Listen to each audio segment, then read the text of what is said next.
as we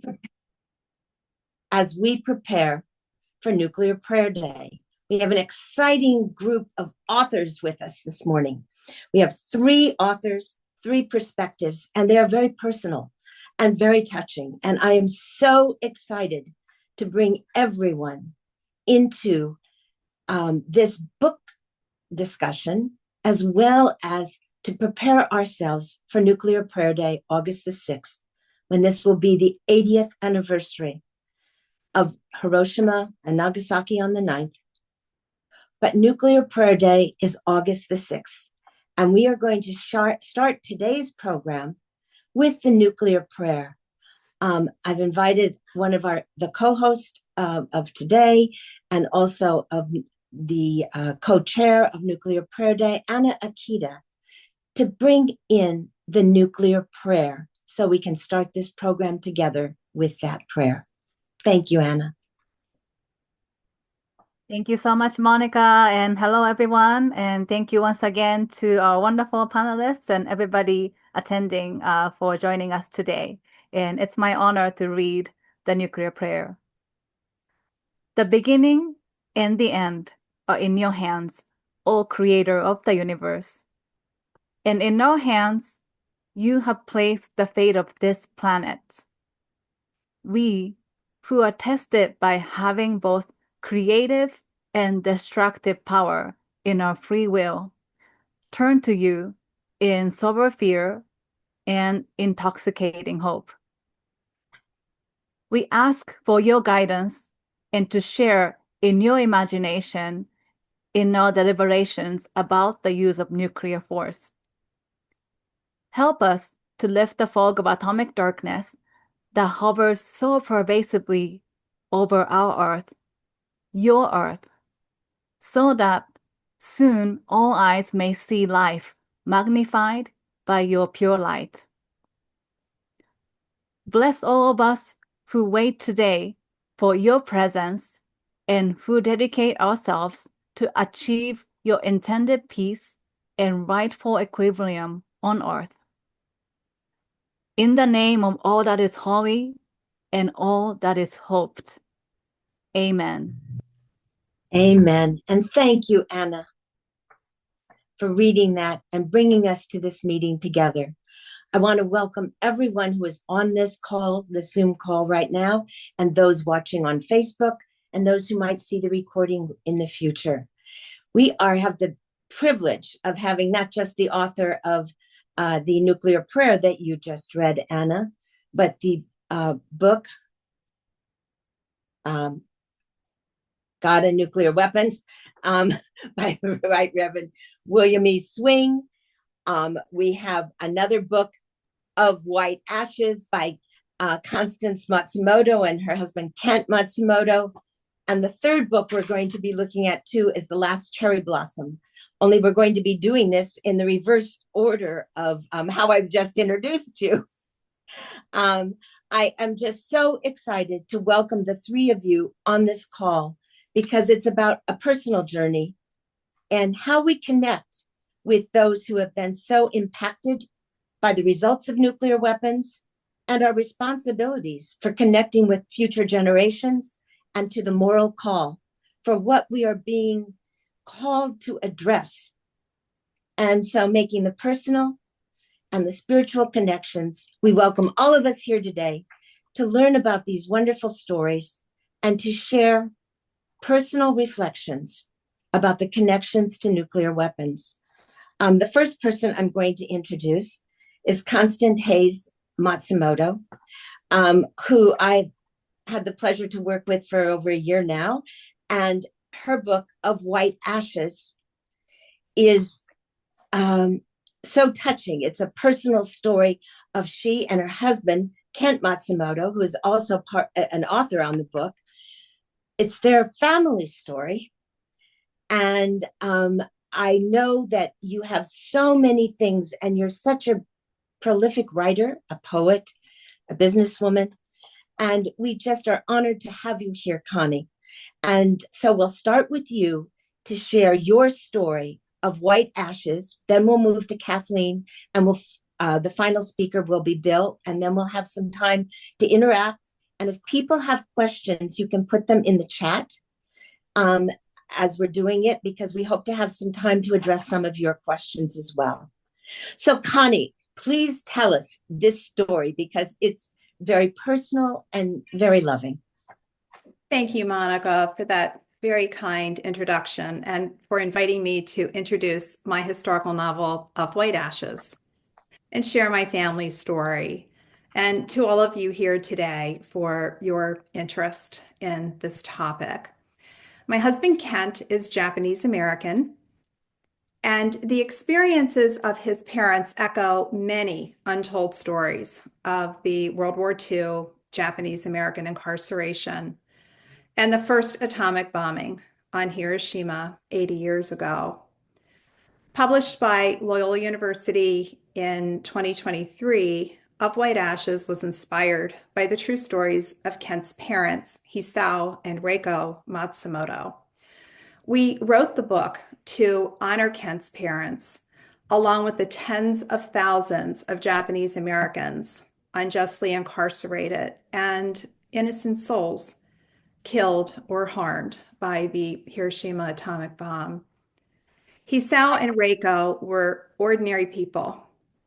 They were forced to face extraordinary circumstances, but they believed in the Japanese philosophy of shigatsukanai, that things can't be helped. And they personified the unique Japanese quality of gaman. They moved through and they overcame adversity with extraordinary grace and dignity.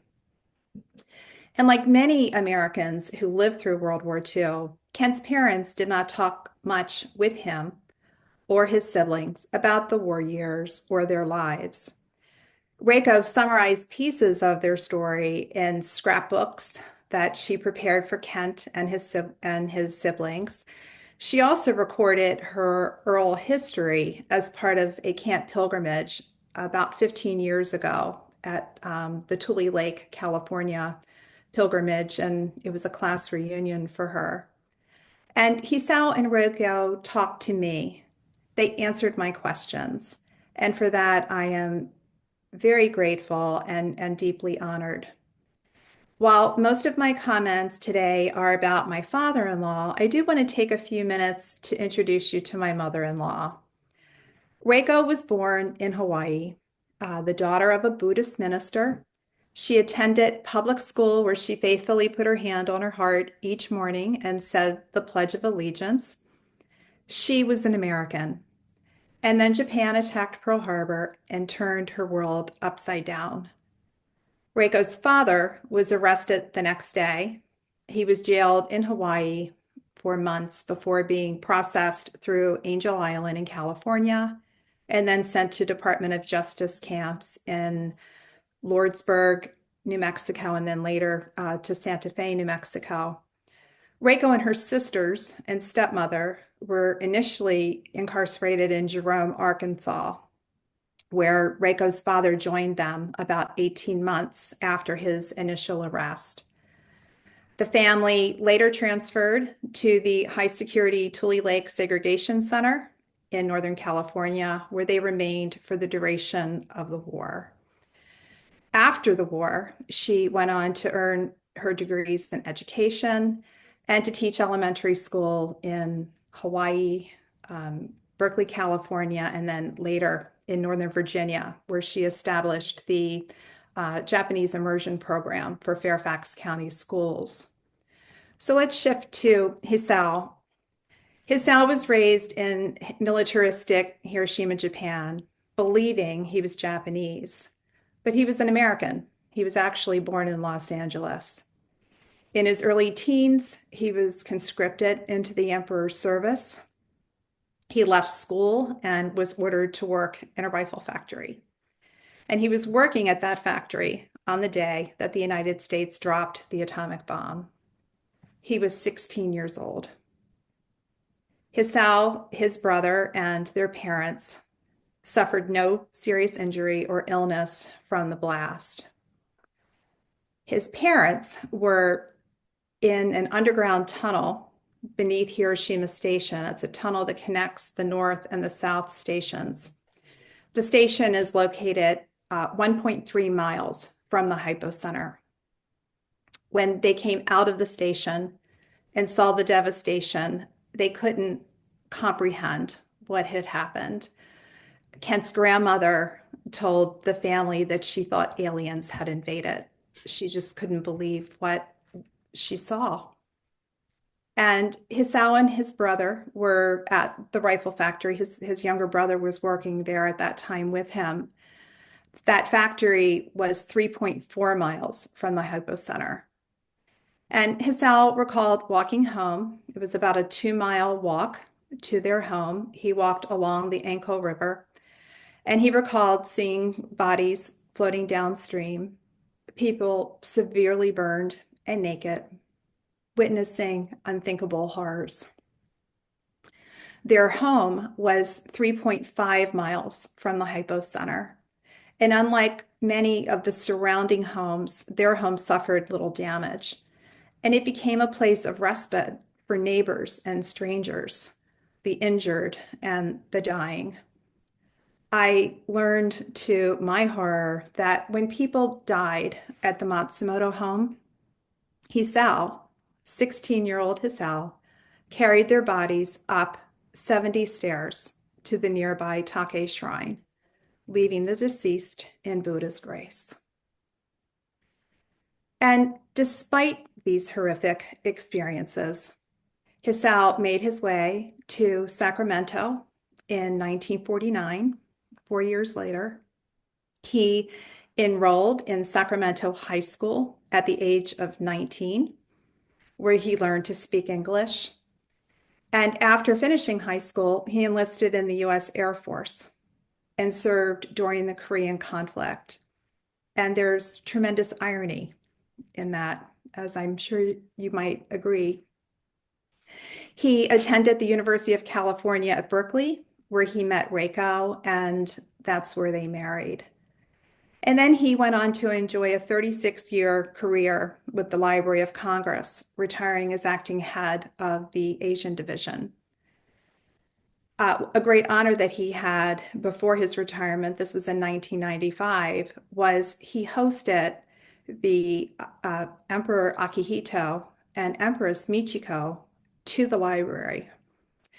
And so here he was with the son of the emperor that he believed was God, that he was raised to revere as a deity. And here he is in the same room with this man and his wife. And it was such an honor for him to have been able to do that, and such an achievement for him to have achieved what he was able to achieve in his life, given everything that he survived. Hisao held absolutely no grudge against the United States. He believed in and lived a life of education, of patriotism, of hard work, of resilience, and of great humility. I was very proud to know him and Reiko and to call them mom and dad. Our world is fragile. We must each do our part to focus on eliminating nuclear weapons and on what unites rather than divides, believing, as the Japanese inscribed on the marker at the Hiroshima Peace Memorial Museum, rest in peace. This era will not be repeated. They say what is past is prologue. I've thought a lot about history, of history repeating. And I ask, does it have to? Does it really have to? And I say absolutely not. Each of us has the power to change our present and hopefully the course of history. The future is in our hands. In the United States, we're blessed with the power of elections, free speech, and peaceful protest. And importantly, we have agency and the power of voice. And with the spark of the divine that resides in each of our hearts, we have the tremendous power of prayer. But first, we must turn off the noise and quiet our hearts and imagine, just imagine, a world at peace. Thank you for listening to the Matsumoto story. Oh, Connie, I am so touched by your incredible story. And I have to let this audience know that the actual content of the book was not revealed. So you can get Of White Ashes to really learn the history of how they met and things. But you have brought us to that point of connecting deeply with your story, with your family, and with our responsibility. I thank you so much for being with us today. And I encourage people, if you want the full story, to read the book Of White Ashes. Know that it has won awards and it's been recognized at various places. And keep up your good work. And thank you for sharing your wisdom with us today. Thank you, Monica. One inspiration to be followed by another. Kathleen Birkenshaw has written The Last Cherry Blossom.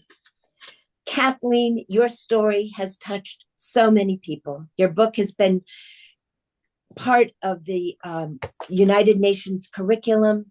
It is a story that touches so much of us.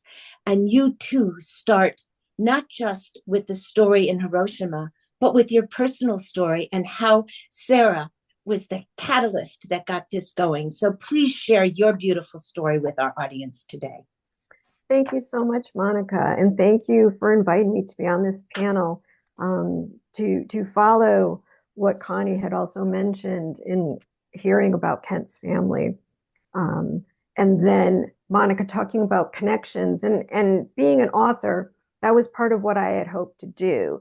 The Last Cherry Blossom is a historical fiction, but it's based on events in my mother's life. She was 12 years old, and it talks about her daily life in the last year of World War II. And it is also through her eyes that readers can witness the horror of what happened on August 6th. But as far as connections, as Monica alluded to, you know, I would have never written The Last Cherry Blossom if it wasn't for my daughter, Sarah. And if she didn't come home one day from 7th grade and very upset, and she said, I overheard two kids talking about that cool mushroom cloud picture in the book. Can you talk to them about who was under that, like grandma? And I had to call my mom to ask her because she never spoke about it publicly. I never spoke about it publicly. And in fact, up until 11, I thought she was from Tokyo. That's what she told everyone. Now, I do remember clearly being 5. And that was the first memory I have of being woken by her blood-curdling scream after one of the nightmares that she had. She'd never tell me what they were about. She had them all year through and up until she had passed away. However, when I was 11, I realized that in August, it was much worse. The year before, she was also very depressed and her nightmares had increased. And by keeping after her, she finally told me she was born in Hiroshima, but she lost her family, her friends, and her home on August 6th to the atomic bomb.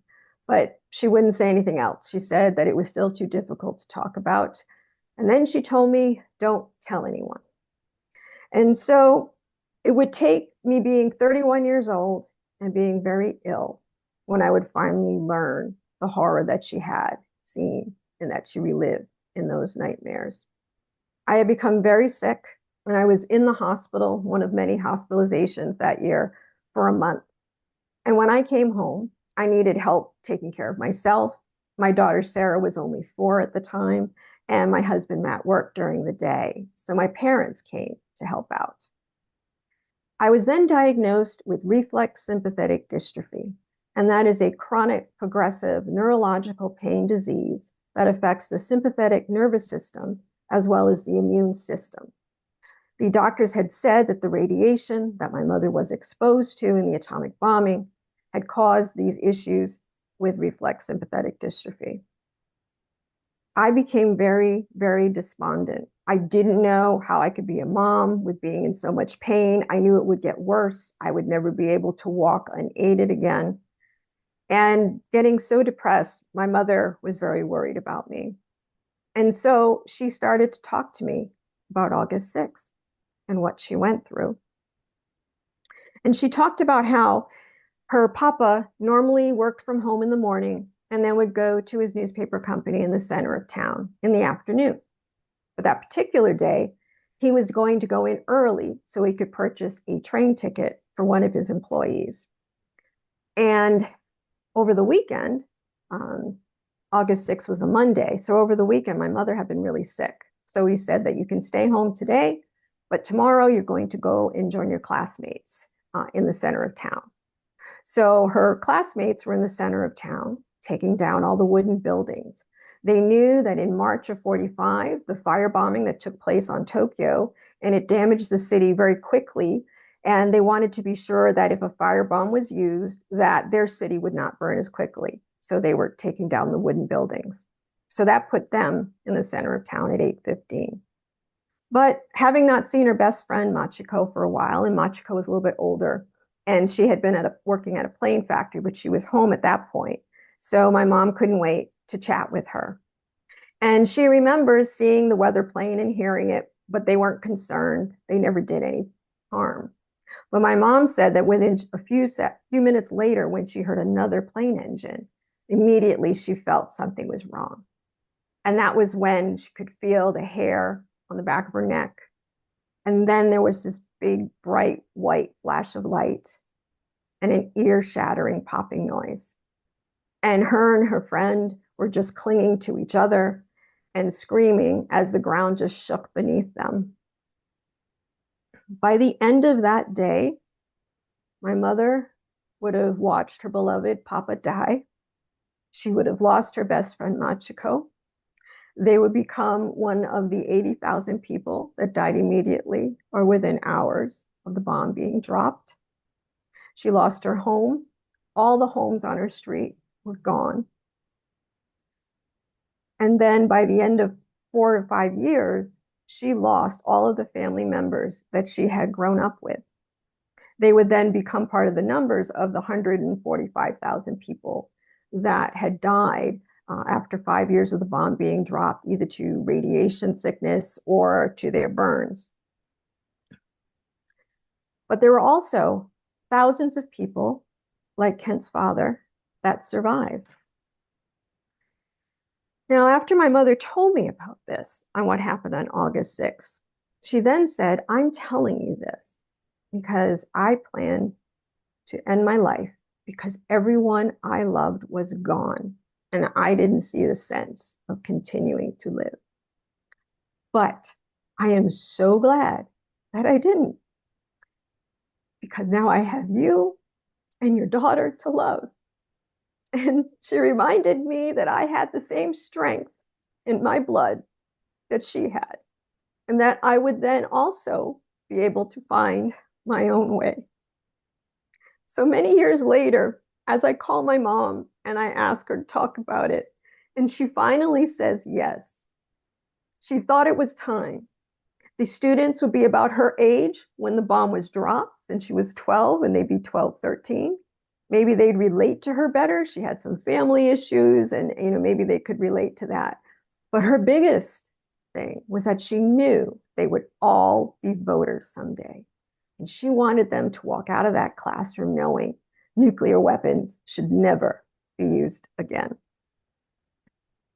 And we're coming up on the 80th commemoration of the bombs being dropped.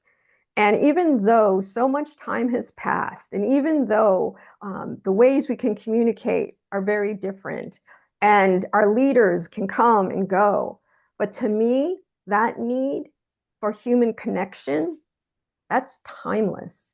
And I really feel like, those students weren't being cruel.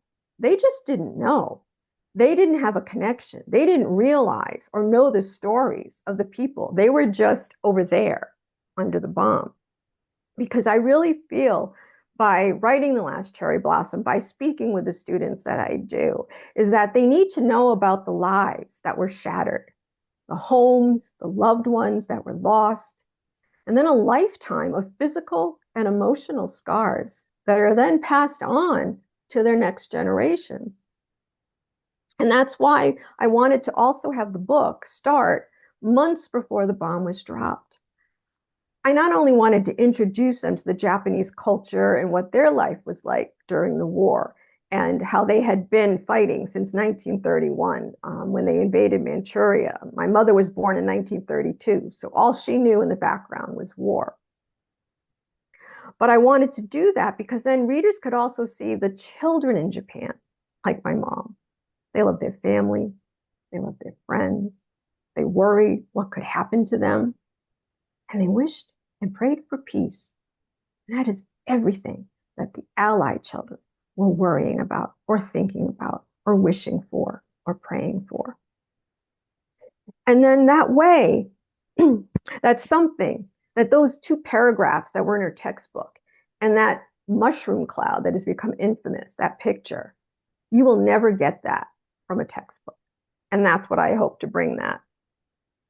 You see, as a child, though, I witnessed and then I reacted to what my mother was going through. It's called PTSD now, but we didn't know what it was back then.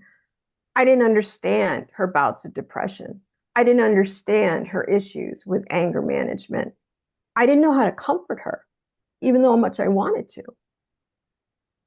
When I got the publishing contract that The Last Cherry Blossom was going to be published, and I remember bringing that contract to her, and she placed it in front of a very special picture, which is of her and her papa. That's behind me here. One of the few pictures she has. And she said to me, you know, I never understood why I'm still alive. And everybody I loved was gone. I didn't feel I could tell my story. But I had you. You know, you can tell it for me. And sadly, she did pass away a couple months later in January 2015.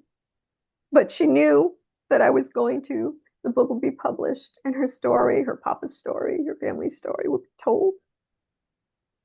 And it is her strength and her love, because no matter what she lost that day, she never lost her ability to love us. And so I use that, and it emboldens me to keep pushing through, to talk to students, to talk about The Last Cherry Blossom, even though my RSD symptoms and the pain has gotten worse. But I want to be sure that I can do that, because the thousands of students I've been so lucky to speak to around the world, that one thing that makes them think of the danger of nuclear weapons, of what it can do and why we shouldn't have them, is the story of that 12-year-old little girl. It makes it real to them. It makes them see that there were families like mine, under those mushroom clouds of death. And so then that way they know that no family should ever go through that again. And that's why I want to keep talking about this, about the 12-year-old little girls and how our stories connect with others and make them feel that humanity that's there, and not forget its humanity. It's not an enemy. It's not somebody who doesn't belong. It's not someone we don't like. It's human beings and families like our own. Thank you.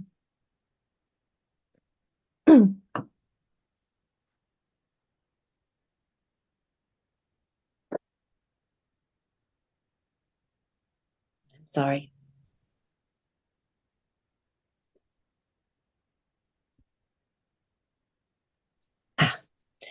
Kathleen, your story always touches my heart. I learned something new, and I've known you for a number of years. I've enjoyed your book and meeting you in person. More importantly, to share what you shared with the world today and those who will hear this recording later. We thank you and Connie for bringing that personal aspect into our lives as we look towards this 80th commemoration of the bombing of Hiroshima and Nagasaki, but Nuclear Prayer Day in particular, because we need to lift that fog of atomic darkness that hovers so pervasively over all of us. And I shift from Kathleen to our next speaker who gave us those words. I invite the Right Reverend William E. Swing, the dear founder of the United Religions Initiative and President Emeritus of our organization, but most importantly, one of the most inspirational prayer people I know. As you've created a prayer that we opened this program with, we've had people connect us in different ways, and you have connected us into this moral call for us to really connect to eliminate nuclear weapons. Bill, tell us about your book, God and Nuclear Weapons, and what you'd like to share with us today. Yeah, thank you. I feel so inadequate following Bonnie and Kathleen and their deep personal stories. Very touched by it. What I have to say is pretty pedestrian. Back in 1983, I started working on nuclear weapon issues when I was the Bishop of California, and wanted to use my platform to move hearts and minds in the direction of nuclear disarmament. And so in 2006, I got together with some influential people like George Shultz, Secretary of State, Bill Perry, Secretary of Defense, Ambassadors Tom Goodby, Jim Goodby, and others, and we started Voices for a World Free of Nuclear Weapons. And originally, it was a think tank, and people had a lot of ideas, a lot of head talk, a lot of experience, a lot of projections, and I thought, well, we ought to go deeper than that. So I wrote a prayer, a nuclear prayer, and for years and years and years, ever since 2008, we've said the prayer every month together, all kinds of people, and we've evolved. A lot of the guys behind, a lot of the people are in there. And then we said, well, why don't we have a nuclear prayer day? And so that's a big deal. Having a little prayer with a little group in a room to saying, well, let's get the whole world praying. How's that for ambition? So we started, and because of Monica, if Monica is on your side, you got 49,000 legions behind you, and she makes things happen all over the world, even though you got wedding, you know what I mean. And then I began to talk about nuclear weapons, and once I gave a talk, spoke for about 45 minutes, and somebody said, you ought to write a book about that. Well, I hadn't thought about that. And then I wrote some things, and then I remembered a conversation I had with George Shultz early on. George, when I was a neophyte in all of this business,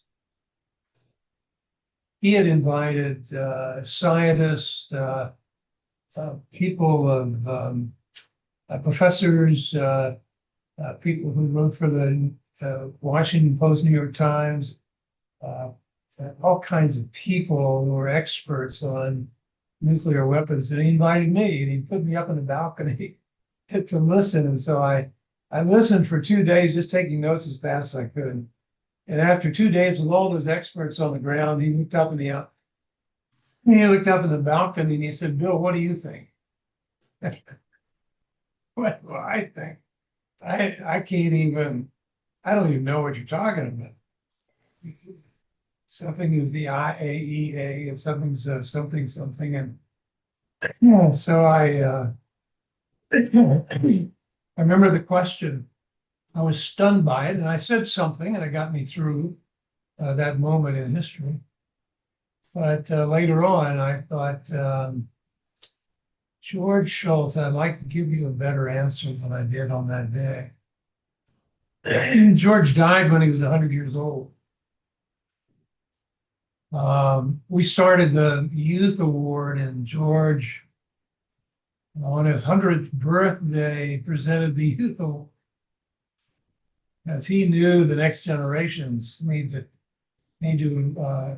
come to terms with this weapon, or they're not going to come to terms in life.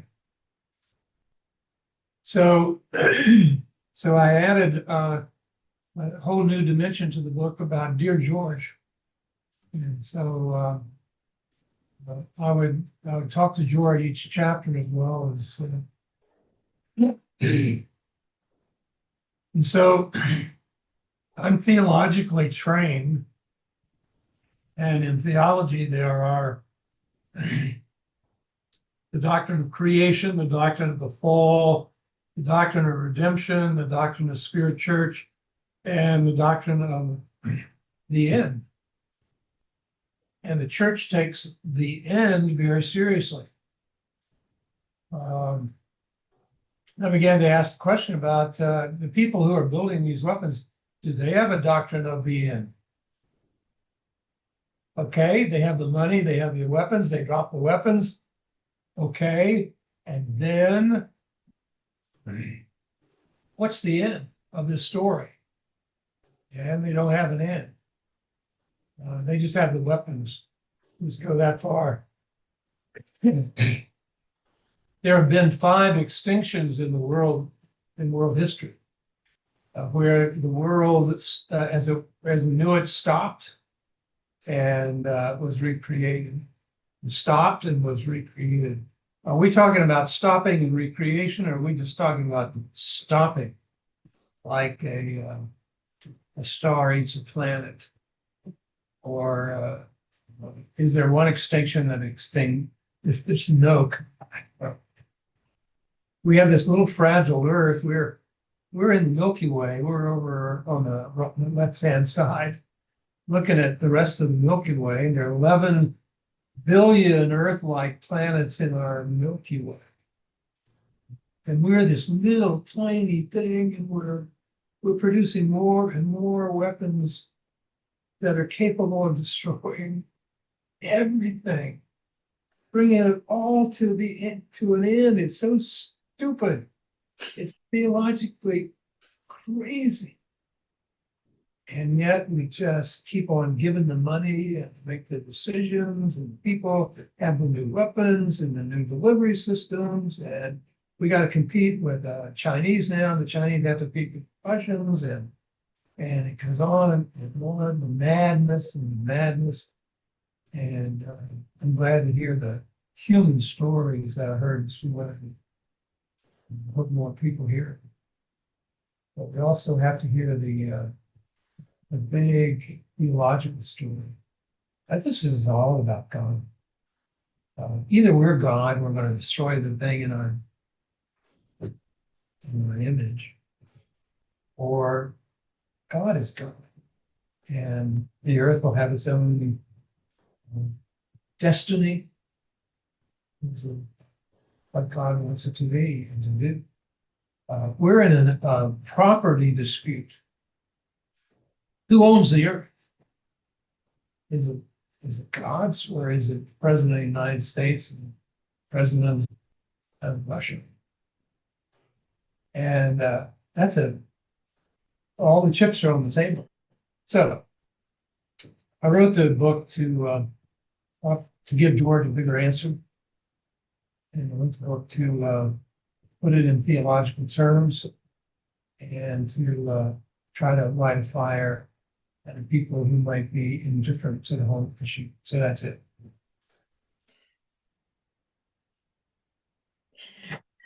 Bill, you offer so much in inspiration, in your prayer, but in your presentation. You touch our hearts and you call on us to really feel what is our responsibility. Your prayer says, we hold the earth in our hands, the future of our earth in our hands. And we are being called to do something. And you always are that catalyst for so many. And I just thank you deeply. We've heard about 3 different books. We know there are all types of books out there, whether it started for me with the book Hiroshima by John Hersey. It continues with wonderful books that are contemporary. But these authors have opened our eyes in a direction for both the personal connection and the spiritual connection. And so I do want to know if people have any questions, if they want to put them in the chat. But more importantly, I'm wondering if we could put all of our speakers back up and if somebody wanted to comment to one another for a few minutes. We have some time here, and then we're going to show you about being involved in Nuclear Prayer Day. And we just need Bill again when he can. But okay. Connie, you went first. Would you like to add anything to this conversation as we've met the authors? Well, I have had the pleasure of reading both of these books. I read Kathleen's quite a while ago and reached out to her after I read her amazing story. And I read Reverend Swing's book just recently, just a few weeks ago. And I wish that I had read it sooner, although I know that it's a relatively new publication. Kathleen, here's what I think about the 2 books. Kathleen's book is really written from the heart, and you can read the emotion on every page about how important sharing her mother and her mother's story, her mother's family story with the world was to her. And she did a beautiful job and really honored her mother's family, and over 100,000 people who perished or suffered from the bombing of Hiroshima. And I appreciate that you wrote it. Thank you. And Reverend Swing, what I really loved the most about your book is, first of all, it's very insightful. It's witty. It's written with great wit, and I admire that very much. And I love how you use different techniques, bringing in stories as you write to Dear George. But importantly, I love how you end each chapter with such thoughtful questions for the reader to consider. These are big, big questions. I just opened the book to one, and it ends with, at this point, do we assume that we are the good people and deserve to possess the weapons for protection against the bad people? Do we assume that our human nature is different from the human nature of our enemies? That's a big nut to think about. And it really is about humanity. It really is about stopping the property dispute fight and increasing dialogue and coming together. And a book like yours does that. And you don't have to be a religious person to really take away from your book some very deep insights. So thank you so much for writing it. When you get down to Gaza, Israel, property dispute, when you get to Ukraine, Russia, property dispute, it's always a property, Azerbaijan and Armenia, property dispute. It all comes, so much of life comes down to property disputes. We got to figure out a way to settle the dispute. The dispute, Pakistan, India, Jammu Kashmir, property dispute. And then it mushrooms into a whole world dispute. So either we learn how to deal with our property, or we go down problems. Bill, I'd like to add something from your book, and it was calling on one of the adopted, that we are tiny and might adopt the one needed characteristic: cosmic humility. Without it, we will continue to arm our inflated, erroneous estimates of our place in the universe. And as we proudly recognize our place in the universe, we thank the inspiration and the connections built with each of you today. And I've been so moved. I have not kept track of any of the questions that might be here, but I don't see any. And one of the things I see Paul Andrews. He's always got a question. Oh, I've never seen him not have a question.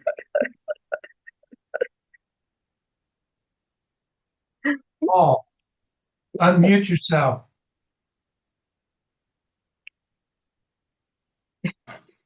Paul. Hello, Kathleen. Hello, Connie. Hello, Bill. I'll take that. Somewhere in there is a compliment, so I appreciate it. So might be a little hard to find, but it's there. I think what really touches me is a couple of things. First of all, just the art of your writing, each of you, and the way that you write and the way that you share is really, really important. And the fact that you have the courage of voice. We all have voices, but we have to use them, and you've chosen to do that, and that's wonderful. What also strikes me is, like, your stories, Connie and Kathleen, are very personal. They come from your family. Bill, your story is this wider story of how do we hold these personal stories in the wider narratives of our culture, and how do those stories continue after the first generation goes. How do we hold that? And that's, in some ways, religion and art are the treasure houses of that. But I think that's I think why we have something like Voices, because we are voices, and we need to continue to be voices, as we've heard voices this morning. So just some thoughts. thank you, Paul. And I'm going to call in Anna Akita at this time as a way of sharing our Voices website to encourage each person to commit themselves and connect with us in Nuclear Prayer Day on August the 6th. Anna, can you please share our website that you and Joan have just mastered? I'm just so proud of you and so grateful to be working with you and Joan on that. Thank you.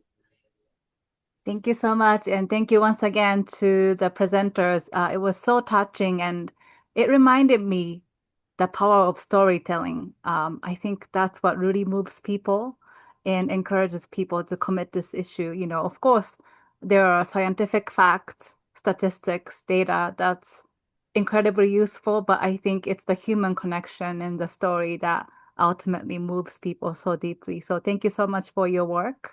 And as Monica mentioned, August 6th is Nuclear Prayer Day, and we have some information that we can share on our website. So, and thank you, Joan, for sharing the link in the chat. But if you go to our Voices website, which is just voices-uri.org, you can find a button at the left-hand corner at the top that says Nuclear Prayer Day. And that would be the easiest way to go to our page.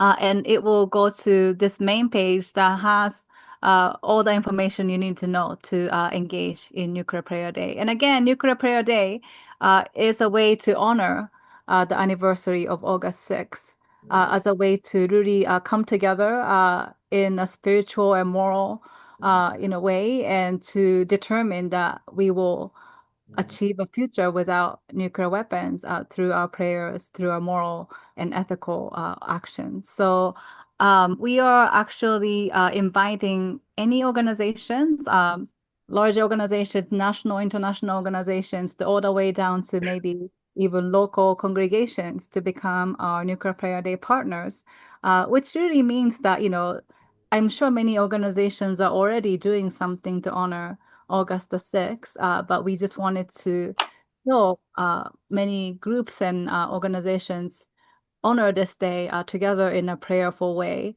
So they can fill out this partnership form, which you can see under the little picture with the birds. And that's the way they can commit to become a partner. And currently we have 23 organizations that have signed up to be partners for this year. We also have some materials. We would like to give a big shout out to Colleen Moore of the United Methodist Church. She actually came up with a menu of options on how groups can engage in Nuclear Prayer Day, different ideas they can do. They can engage on August 6th or even beforehand to raise awareness, to include people. So please check out the folder on this page. And then we also have a calendar of events. So today's event is listed, and I'm sure you are attached today, and I hope you come back to our next program in June, which we'll hear about later, I'm sure. And you should be able to find all the information on the calendar as we update this very regularly. And also we invite all of you to add any events that you're organizing on August 6th or around the time or even beforehand in honor of Nuclear Prayer Day. You can just add the information to this calendar directly. And you can watch the event recordings from our past events as you scroll down. So you can see the March event, April event, and the recording from today's event will be posted here as soon as it's available. So yeah, I think that's all I have to share. And then also wanted to give a big shout out to Connie for starting our social media campaign. So this past Sunday was 80 days to August 6th.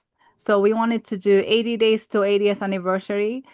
So we have some social media posts that you can see on Instagram, also on our Facebook as well. And we invite you to check it out, share our posts to really raise awareness and invite people to join us on August 6th this year. So that's it from me today. Thank you. Thank you, Anna, for beautifully inviting people to join us. May today's speakers, and can we have them back up again, Becky? And I want to thank Becky Suzik for creating our logo and being our tech person today. Thank you, Becky. I just want to thank each of you from the bottom of my heart for sharing, for connecting to us, for being an inspiration, and for inviting everyone on this call, people you might know, congregations, organizations, to be a prayer partner on August 6th, to make sure that we can live into the quote that George Shultz helped establish with President Ronald Reagan and Mikhail Gorbachev. A nuclear war can never be won. Therefore, it should never be fought. That same quote was reaffirmed by Presidents Biden and Putin. And think about it in your heart. A nuclear war can never be won. Therefore, it should never be fought. The trillions of dollars being spent on nuclear weapons could certainly be better spent on building a brighter, more beautiful world, a safe world for children in the future and for children right now. We need your help. We will ask for your prayers, and we ask for you to really be connected to one another and to the future, because a world free of nuclear weapons ensures a planetary future. And I just want to also say that one of the prayers that came out of the bombing of Hiroshima and Nagasaki came to the Masahisa Goi. And he said, the Japanese have received this bomb. We need to give back peace. And the prayer that I'd like to add today is, may peace prevail on earth. I want to thank everyone, and I hope that you will continue joining us, keeping it in your prayers. And on August the 6th, let us remember the Habakasha, those who survived the atomic bomb and are still with us, those who have been injured by the atomic bomb even when they weren't born yet. Kathleen, we hold you in our prayers. We thank you, Connie. We thank you, Bill. We thank you, Anna and Joan and Becky and everyone who's been so involved with this. So join us for other programs, and do join us on August the 6th with your prayers. Thank you. Thank you, Thanks, Monica. Thank you. Thank you. Thanks, Monica. And thanks, Anna, for putting all this together. Thank you for being here. It's wonderful to see you all again. Thank you, everybody. Thank you.